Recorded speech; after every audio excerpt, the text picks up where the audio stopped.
దేశంలోని అత్యధిక ఉద్యోగాలు బీఆర్ఎస్ ఇచ్చిందని కాదని నిరూపిస్తే తన ఎమ్మెల్యే పదవికి రాజీనామా చేస్తానని కేటీఆర్ సవాల్ చేశారు. చేసిన పనిని ప్రచారం చేసుకోవడంలో బీఆర్ఎస్ విఫలమైంది అన్నారు. తెలంగాణలో ప్రభుత్వ ఉద్యోగాలకు 73% జీతాలు పెరిగాయని, కానీ 1వ తేదీన శాలరీ రావడం లేదు అనేది ప్రధాన వార్త అయింది అన్నారు. ఎన్నికలకు ముందు అన్ని వడ్లకు బోనస్ అని బోగస్ మాటలను రేవంత్ చెప్పారని కేటీఆర్ ఆక్షేపించారు. తెలంగాణ కంటే ఎక్కువ ప్రభుత్వ ఉద్యోగాలు ఇచ్చిన రాష్ట్రం భారతదేశంలో ఏదన్నా ఉంటే దమ్ముంటే చూపెట్టండి, నేను పోటీ నుంచి తప్పుకుంటాను. ఆ రోజు చెప్పినా ఈ రోజు కూడా చెప్తా ఉన్నా.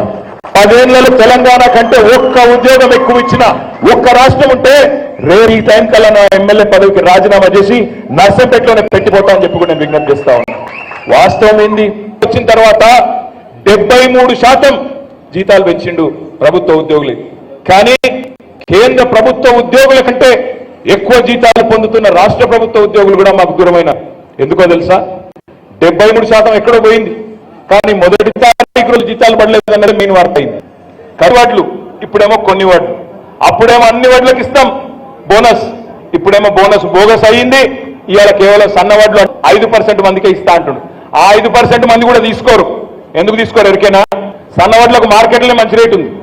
అప్పుడప్పుడు 2200 ఉంది, అప్పుడప్పుడు 25 ఉంది, అప్పుడప్పుడు 27 ఉంది, అప్పుడప్పుడు 3000 రూపాయల దాకా వస్తుంది.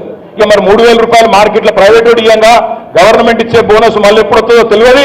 దానికోసం ఎవరు చూడరు. ఒక గది మోసం అంటే ఇట్లుంటది.